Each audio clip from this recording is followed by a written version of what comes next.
Hello, second grade. Are you ready for chapter 6 of Mr. Peabody and Sherman? Let's read. With the way back running again, we were on our way home once more. Mr. Peabody was not happy, though. You could have been killed, he scolded me. He was amazing, Penny said. Mrs. Peterson replied to Mr. Peabody sternly. Stop turning my son into a hooligan. I've spent the last 7 years teaching Sherman good judgment. Penny crossed her arms. If you're such a great parent, why is Miss Runyon trying to take Sherman away from you? My stomach sank. Is that true? I whispered. Mr. Peabody frowned. No, Sherman, he said. I'll never let that happen. You just need to trust me. Suddenly, we felt the way back swerve. Mr. Peabody tried to get control, but he couldn't. We barreled right toward a black hole. Ah!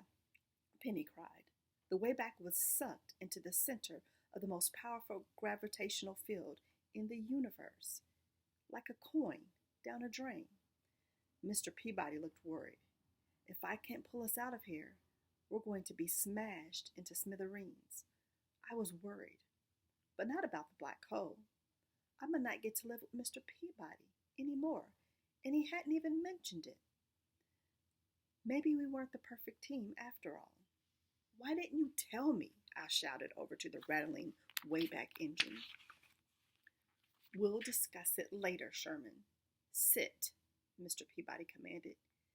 You can't talk to me like that, I cried angrily. I'm not a dog. Mr. Peabody looked hurt. You're right, Sherman. You're just a very bad boy. I felt a tear slide down my cheek. Mr. Peabody had never spoken like that to me before. The Wayback crash landed. I squeezed my way out and ran. I'd show them what life without Sherman was really like. I heard footsteps nearby. I hid as a troop of Greek soldiers marched by.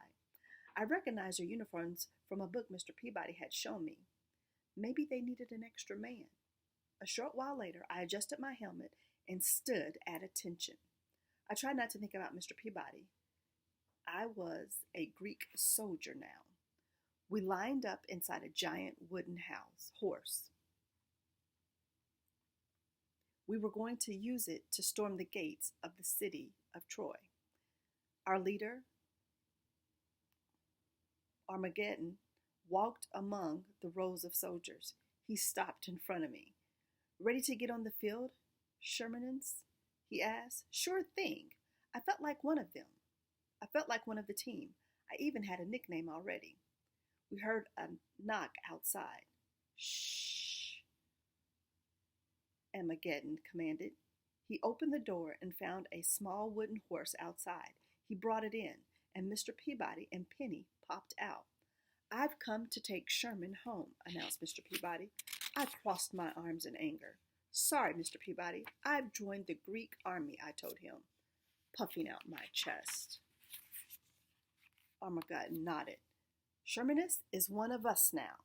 Today he will prove himself on the field of battle. Sherman, Mr. Peabody said, I'm concerned that you haven't thought this through. This is war. Do you realize what's about to happen? I hadn't actually given it any thought. I'll tell you what's going to happen.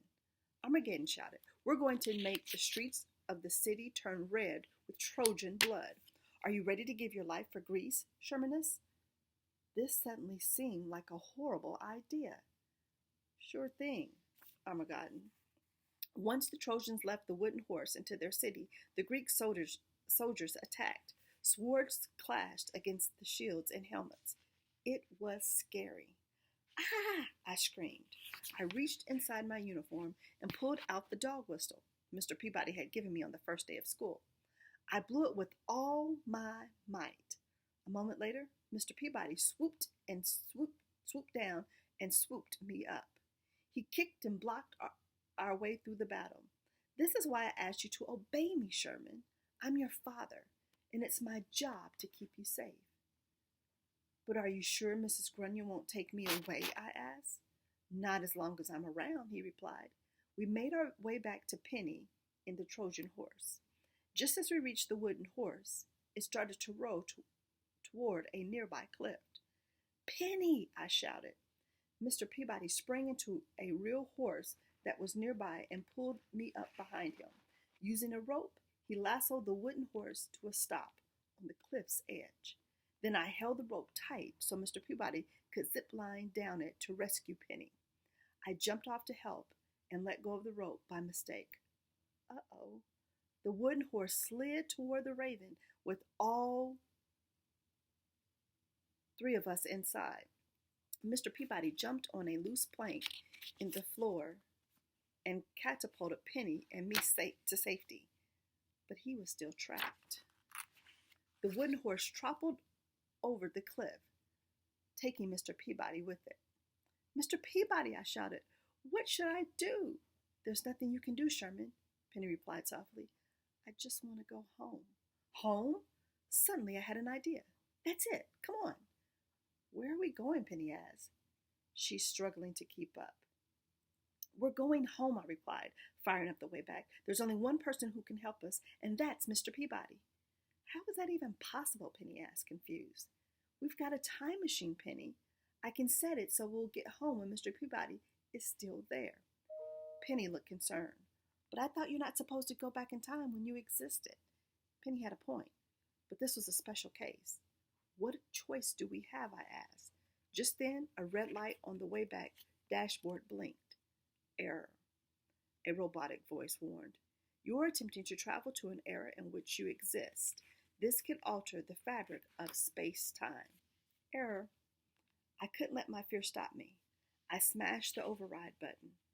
"Hang on," I shouted. Penny gripped her chair as the wayback rocketed through the air. I wonder what's going to happen next. You'll have to stay tuned for Chapter 7.